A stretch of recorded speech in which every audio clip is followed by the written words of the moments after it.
Hi, welcome to the CA classroom. Today we will see the concept of government grants. We will be discussing about AS 12. Now coming to AS 12, let me give you background, most important concept in the standard. Let's take two companies, X Limited situated in Chennai, and let's take Y Limited which is situated in Mizoram. Now assumption, both these companies started at the same time, assumption number one. Assumption number two, both these companies are doing the same type of business with similar investment and same size of business. Now this company is doing its business in Chennai, this company is doing business in backward area in Mizoram, backed by government. Now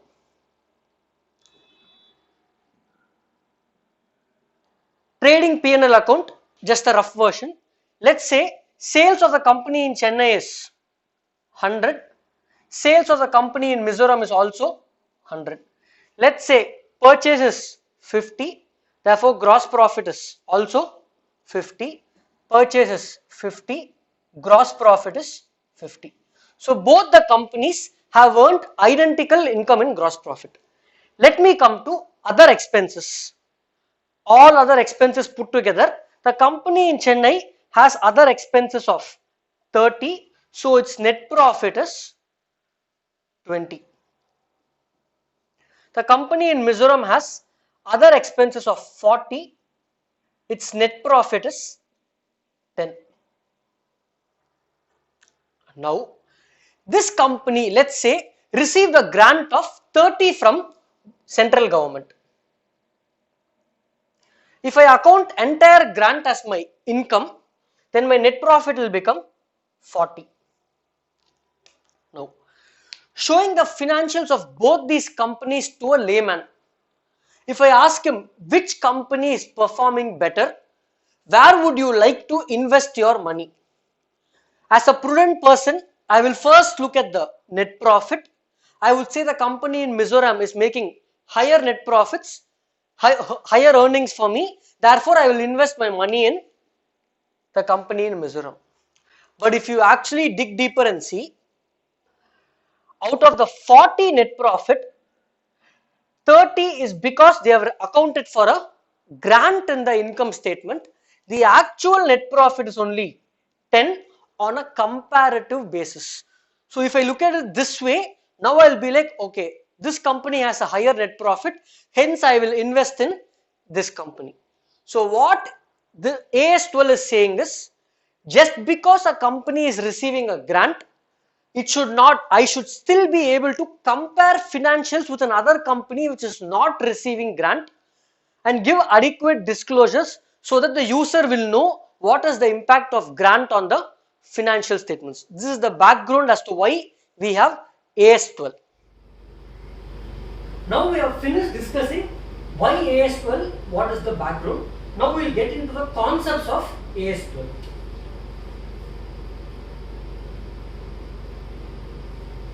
Two most important things in AS12. First, you need to understand the definition of what a government grant is. For what all grants is the standard applicable. Once standard become applicable for a certain type of grant, a certain transaction, next you have to see how do I account this. So most of your exam programs will be focusing on how to account a grant. However, it is very much important to also know what is definition of a government grant. Definition is simple, accounting is also simple, we will get that. So as explained earlier, AS12 had two parts. One part was definition, the other part was how to account for a grant. Let us see the definition. It's a very simple definition. AS12 defines government grant as, government grant refers to any assistance from government in cash or kind. It's a very simple definition. What they say is, government grant refers to any assistance, that means help. Assistance means any help from government either in cash or in kind. Cash means they are giving us say 5 lakhs, 10 lakhs, 20 lakhs, 2 crores, 10 crores. Kind, they're giving us some kind of an asset. They're giving you some kind of a non-monetary benefit. Any benefit in terms other than cash. So, sir, government. What is government? For example, if the Tamil Nadu current ruling government, AADMK, if they give us some money, is it a grant?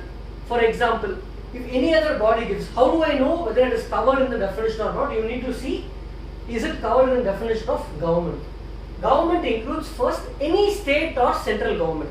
So any state or central government, the current ruling central government or any of the state government is giving you grant.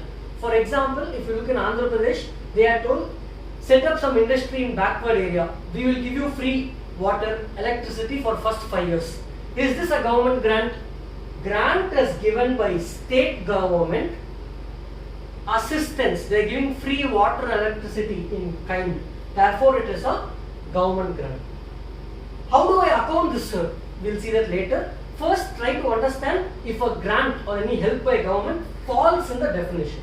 So, first part is government includes state or central government. Second, government department and agencies. Ministry of Health, Ministry of Education, all these departments might give certain grants with the funds they have. That is also a government grant. Other similar bodies, whether local, national or international, IMF, World Bank, those kind of institutions. So this is what we cover in AS12 definition, what is a government grant. Next, every year the government gives a budget and gives us various tax exemptions. Is that a grant? If you do this, you get deduction under 80G, 80GG, 80JJA, all those sections. Is that a grant? No. The standard clearly says assistance other than grants like tax exemptions are not covered in AS12. In Companies Act, you would have seen a concept called government company. Government company has equity share capital in any company. Now, let's say the government is saying, give me equity shares for 70%, I will give you money. Is this grant? No. Government participation in ownership of a company is not a government grant. Standard specifically excludes these two in the definition of government grant. No. This is the definition of government grant. Once you say this grant is covered in AS12, we will next see how to account it and can I account it. So in the previous discussion we saw what is definition of a government grant.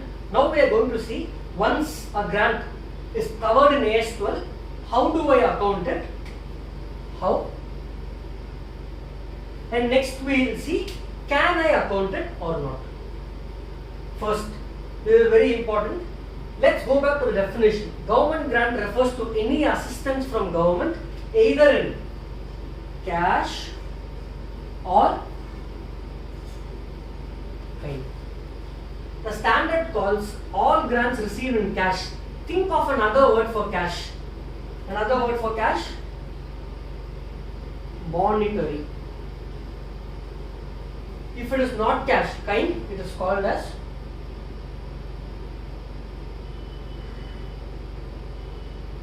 non-monetary. So there are two types of grants, monetary grants, non-monetary grants. Monetary grants means I am receiving cash. So whenever you receive cash, what is the basic accounting entry? Debit, cash or bank account. So any grant which is a monetary grant, you always have to pass a journal. The minute you pass a journal entry, accounting becomes simple. So if somebody gives you cash, you will debit either cash account or bank account. That is the first step. Under monetary grant, they are classified into three buckets.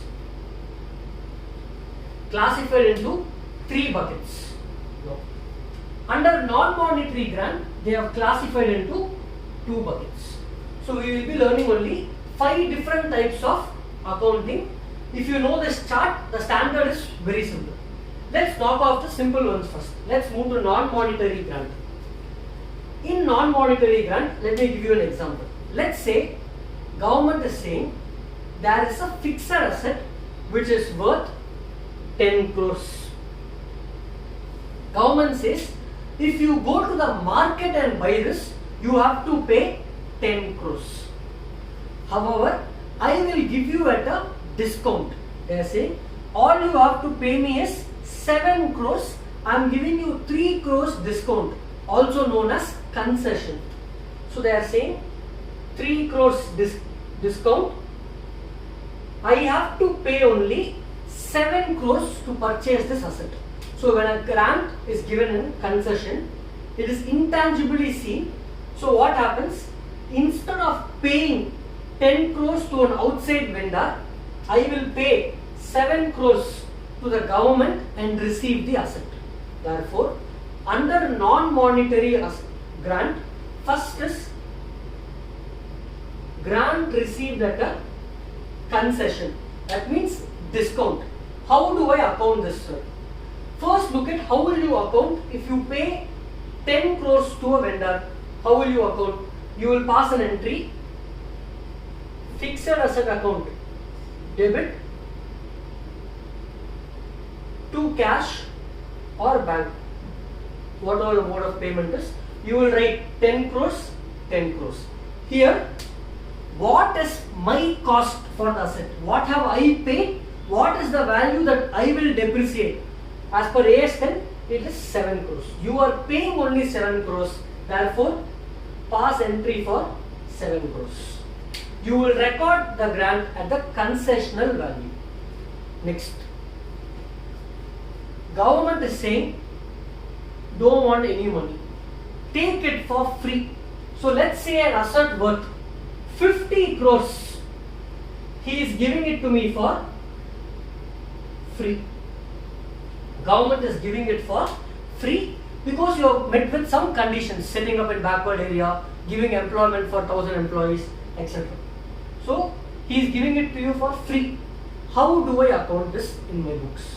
Option number 1, receive it for free, therefore don't account it.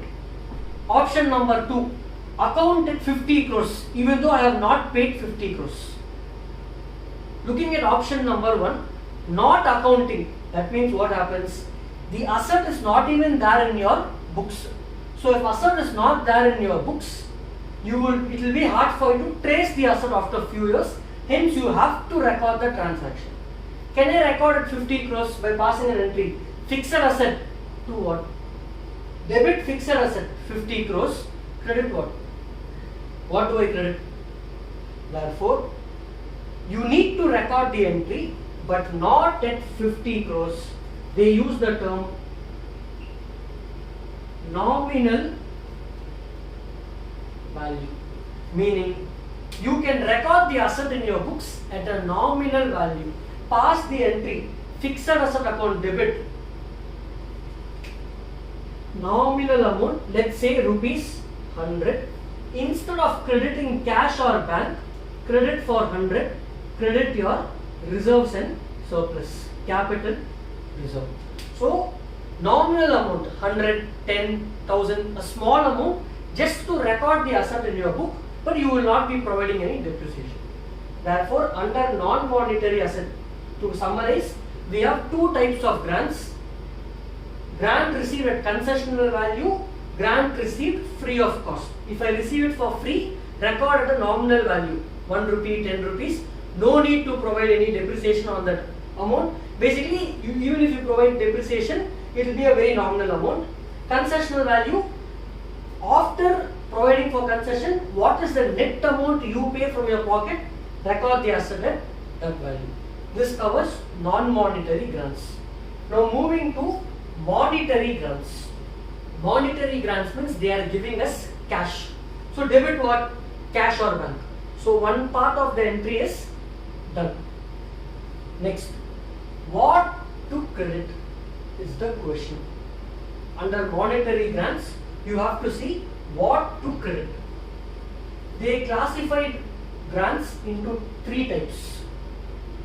First is grant in the nature of promoter's contribution. Meaning, let me give you an example. Government says you set up business in my backward area, for which I will give you 20 crores, 30 crores lump sum cash.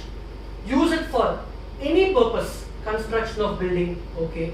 Use it for paying salaries, okay. Use it for laying roads in nearby areas, okay. They are giving you cash in the nature of promoter's contribution, meaning I require this money to run my business. Instead of me contributing this money or taking a loan, government is acting like a promoter. Even though he is not the promoter, he is contributing what the promoter has to contribute. So that is grant in the nature of promoter's contribution. What to debit? Cash. No change for all the three. We will discuss what to credit. No. Understand the concept why we are crediting this account. Look at the financial statements, profit and loss account, balance sheet. First, can I credit P&L account, income side of the profit and loss statement? No, because this is not my income, it is only a grant. And I also showed you in the beginning of the chapter that why if you credit the P&L account, what happens to your net profit? It will be overstated for 1 year. So I cannot credit by P&L. Can I debit by P&L? No, we are already debiting cash and bank. Come to balance sheet. Can I credit assets? Is any asset reducing? I am only receiving an asset. Cash, nothing is reducing. Can I credit liabilities? Should I pay it back in the future? Not required. I am receiving a grant. So what is left to credit? Only share capital or reserves and surplus. Can I credit share capital? Am I giving the government shares? No. So I cannot credit share capital also. What is left to credit? Only reserves and surplus. Under reserves and surplus, you will credit a separate reserve called capital reserve, because this contribution is capital in nature. It is not recurring. I will not be receiving this every year. It's only a one-time lump sum contribution. So first concept is grant in the nature of promoter's contribution. Next we will see revenue grants. What do you mean by this? Government says, I cannot contribute one-time lump sum payment of 10 crores or 15 crores. What I will do is, every year, based on your expense, I will give you a subsidy. They are saying, every year, year 1, year 2, year 3, year 4, subsidy can be in any nature. For example, they will say 50% of the salary and electricity cost incurred by you, we will bear it. They will reimburse us. Or every year, he says, he will pay me 5% of my turnover as my contribution. So any kind of grant which is recurring in nature every year is a revenue grant. The name itself says revenue grant, recurring in nature. Hence this will come in my credit. Debit is again cash and bank. Credit will fall in my income statement. Sir, how can I credit my income statement? This amount is recurring in nature. Hence, it is guaranteed that I will receive it for the next few years as stipulated by the government. Therefore, it is credited in the income statement. Last type of grant is grant in relation to a specific fixed asset. So we had previously discussed grant in the nature of promoter's contribution, revenue grants, concessional grants and free of cost. Now we will discuss how to account for a grant which is received for a specific fixed asset. Most of your exam problems are always targeted here and most important for exams. Here they classify the grant into two types. Why? What is the concept? We will discuss in a while. What the government is saying is, there is an asset which is say worth 20 crores in the market. What the government is saying, you go buy that asset from the vendor. I do not know who the vendor is. Let's say Mr. X is selling this asset. Government says, I don't want the headache of buying it from Mr. X and giving it to you. No. You go and buy it yourself. Later, I will give you some cash for this asset. So, assume government is giving me 5 crores cash for this asset. So, net I am paying only 15 crores. So, instead of paying 15 crores to government and receiving the asset from the government, what I am doing is, I am paying 20 crores to the vendor and purchasing the asset, and government either before or after the time of purchase will give me 5 crores in relation to this asset. Meaning this 5 crores can be used only for purchase of this asset. Therefore, what is the entry you will pass? First entry, when I purchase the asset for 20 crores from the vendor. Normal purchase entry. Asset account. Debit to cash or bank. 20 crores. This will be my first entry when the asset is purchased. Later, government is giving me 5 crores cash for this asset. So what I will do? Again, and we are under monetary assets. Debit was cash or bank. 20. So I will debit cash or bank for 20. Question is what to credit. Standard is giving us two options. What are those two options? First option, it says, if government had already given me money, or if I had purchased from the government itself, net asset value would have been only 15 crores. So bring your asset back to 15 crores. So they are saying credit the asset to asset 5 crores. Therefore, asset purchased for 20 crores, grant received how much? 5 crores, cash or bank account debit 5, to asset 5 crores. Clear guys? This is the first option. Second option. This can be done if both the asset is purchased and the grant is received within the same year, or if the complexity of your books of accounts is not that much. Assume a case where asset is purchased in 2015, grant is given in 2018, and you have multiple hundreds of assets. Then, if I credit the asset, my fixed asset register will get disturbed. So, if the company feels we don't want to touch the fixed asset register, they can credit this money to reserves and surplus under capital reserve. They can credit what reserve? Capital reserve. Because if you credit general reserve, the money can be used freely for any purpose. This grant is only for this asset. Therefore, I will credit what? Capital asset, which will be used at the time when I replace this asset in the future. So, asset account debit to cash or bank is the entry you pass when you purchase the asset. When I receive the asset, entry will be cash or bank account. Credit can be either to asset or to capital reserve 5. Any one of the two options at your choice.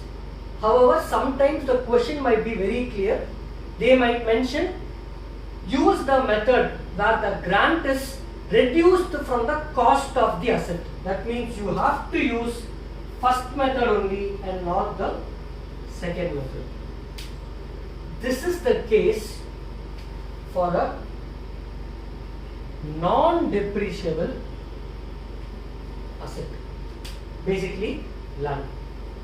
When you come to a depreciable asset, where the asset can be depreciated over a period of time, what the standard tells us, the very first entry for purchasing an asset, asset account debit to cash or bank, remains the same.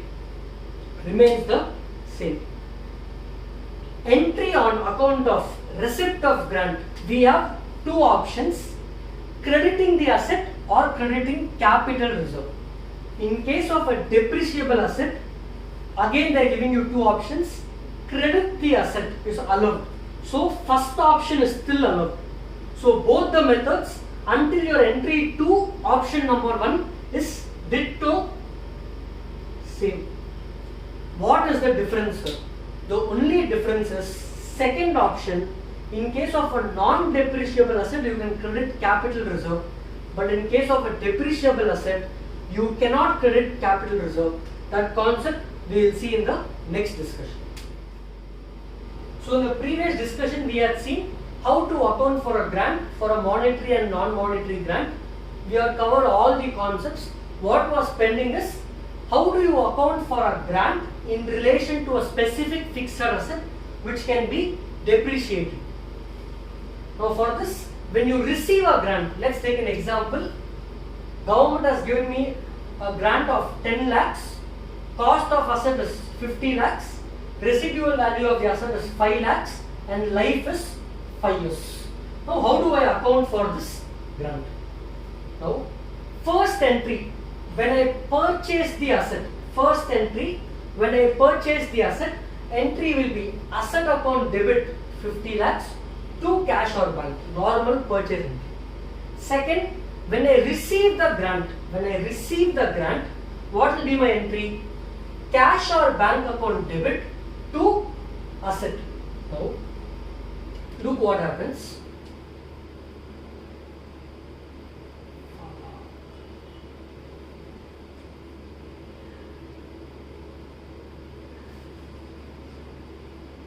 So in the previous discussion, we had discussed how to account for a grant, monetary grant, non-monetary grant, different cases. What was pending was only grant in relation to a specific fixed asset. There we had discussed accounting for grant, and option 1 for accounting of grant is same as a non-depreciable asset. Only option 2, what to credit, we are going to discuss now. Before we get there, I am giving you some numerical examples to understand this concept better, which is very important for exams. Let's take a case where the asset value is 50 lakhs, grant value is 10 lakhs, residual value is 5 lakhs, asset life is 5 years. The very first step I want you to do is compute depreciation. Now, there are two options to account for a grant. The very first option I told you was reduce the grant from cost of asset. Second option is credit an account. For now, let us call it X account. Under this method, what is the depreciation? Cost of the asset is 50 lakhs. Normal depreciation SLM method minus residual value 5 lakhs divided by life 5 years. Is this correct? No. What is the concept of depreciation? To provide for the cost of the asset. How much I have paid over the life of the asset. What have I paid? Not 50. I initially paid 50. I received how much? 10 lakhs. Method of accounting. Reducing from cost of asset. Therefore, I will also reduce this 10 lakhs. So SLM formula is cost minus residual value divided by years. Is not a formula, it's a logic. Finding what is net cost divided by life of asset. My net cost is 50 minus 5 minus 10 lakhs, which is grant, divided by 5, which is 7 lakhs per year will be my depreciation. Under this method, I am not crediting the grant to the cost of the asset. I am crediting the grant to some other account. Let me now call it XX account. Therefore, what is my net cost? 50 lakhs minus 5 lakhs divided by 5 years. Can I reduce this? No, because in the second method, after receiving grant, I am not crediting asset, I am crediting an account called XX account. Therefore, my depreciation, if I credit this account XX, my depreciation will be 9 lakhs per year. So first understand, if I use the first method, my depreciation is 7 lakhs. If I use the second method, my depreciation is 9 lakhs. How is this going to impact my P&L account? Is it the same or different? Is going to be the next discussion. So in the previous discussion, we saw in both the methods what is the amount of depreciation. Now let me show you the concept of how this impacts your P&L account. In option 1, where the amount of grant is credited to the cost of the asset, we computed in the previous slide that the depreciation debited to P&L account is only 7 lakhs. Now, whichever method I follow, net impact on P&L, should it be the same or should it be different? In second method, we computed depreciation to be 9 lakhs. Both are correct. However, there is a net debit here of excess of 2 lakhs. Sir, what do we do for that? Now, remember we credited instead of asset one account called XX account. We will name it in a while, but we called it XX account. When you credit an account, that account will have a credit balance in the balance sheet. So this will be some account called XX account sitting in the credit side of your balance sheet, basically sitting in the liability side with a balance of 10 lakhs. Now, what the standard says is, do not disturb your depreciation. Let it go as it is, 9 lakhs every year. But this amount of 10 lakhs should be returned back to my P&L account every year until you provide depreciation. This depreciation is provided for how many years? 5 years. Therefore, I will split this equally over 5 years in the ratio of depreciation. In this method, my depreciation is going to be 9 lakhs for all the 5 years. So it will be 9 is to 9 is to 9 is to 9 is to 9, which is nothing but 1 is to 1 is to 1 is to 1. Therefore, I divide by 5. Credit how much? 10 lakhs divided by 5. 2 lakhs to my P&L account every year. So if you look at the net impact, the net debit is only 7 lakhs. So what is happening in the second method? I am not reducing the value of grant from the asset. Instead, crediting a separate account called XX account. Depreciation will remain 9 lakhs for all the 5 years. This amount which is credited in the XX account will be transferred to my P&L account every year in the ratio of my depreciation. So end of 5 years, my asset will be fully depreciated and this balance will become 0. Net impact, both the cases, depreciation is 7 lakhs. For example, let us look at second year. Second year, the balance in this account will only be 8 lakhs because 2 lakhs has already been used. How many years are left still? 4 years. Or what is the ratio of depreciation? 9 is to 9 is to 9 is to 9, 1 is to 1. Therefore, 2 lakhs will again be transferred in year number 2. Net impact 7 lakhs. Every year this will happen for all the 5 years until the balance in this becomes 0 or unless there is a refund in the grant. What is this XX account, sir? I told you it has a credit balance. Therefore, in the balance sheet, will it be in my asset side? No. It will only be in my liability side. Is this a liability? Should I repay? No. Therefore, it is not a liability. Is it part of share capital? No. Therefore, this 10 lakhs will be in XX account in reserves and surplus. What I am doing, that 10 lakhs benefit, instead of using in 1 year and reducing depreciation to 7 lakhs for all the 5 years, I am spreading this 10 lakhs benefit over the life of the asset.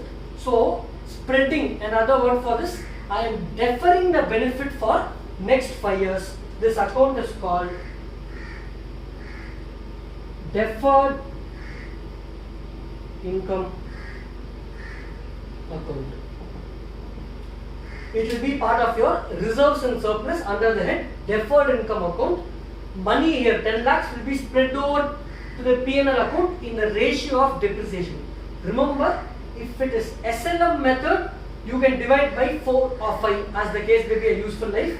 If it is WTV method, you need to compute depreciation for all the 5 years and in the ratio of depreciation proportionately split this balance in deferred income account to the P&L account.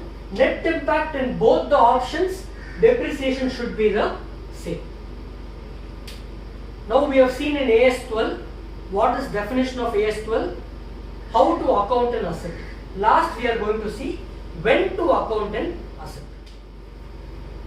So now let's discuss when to account a grant. Once a grant satisfies the definition, you will start accounting it. We just discussed the entire chart how to account. But when to account? Can I account or not? No. I'll give you an example. Let's say you apply to the government to receive a grant. The application process is very complex. You have to submit a lot of forms. Then it goes to government for approval. Government has to do a lot of sanctions. The process of receiving a grant is not 1 week or 2 weeks. It takes a few months or even sometimes years. You might apply for a grant in 2017. You might receive it only in 2020. Therefore, first thing you have to see is you need to have an assurance that grant will be received. Just because you made an application to the government does not mean you receive the grant. Government has to confirm that the grant will be received. That is one condition. The next condition is sometimes the grants come with a condition. Grants come with a condition. What are the conditions? It can be any condition. For example, government might say within 5 years of starting operations, you have to employ 10,000 people in the local area where you have established your factory.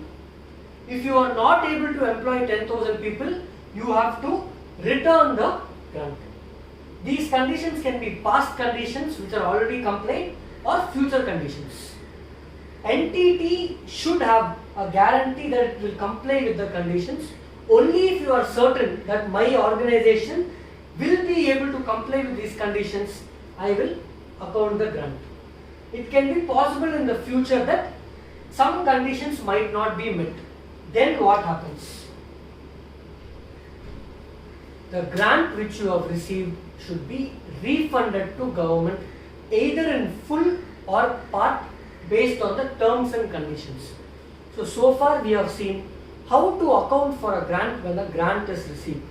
Next discussion is how to account in case of a refund of a grant. It is very simple. Whatever you had debited earlier, for example, when you received a grant, you debited cash, now you credit. If you know the chart very well, what to debit and credit when you receive the grant, exactly opposite entry in case of a refund.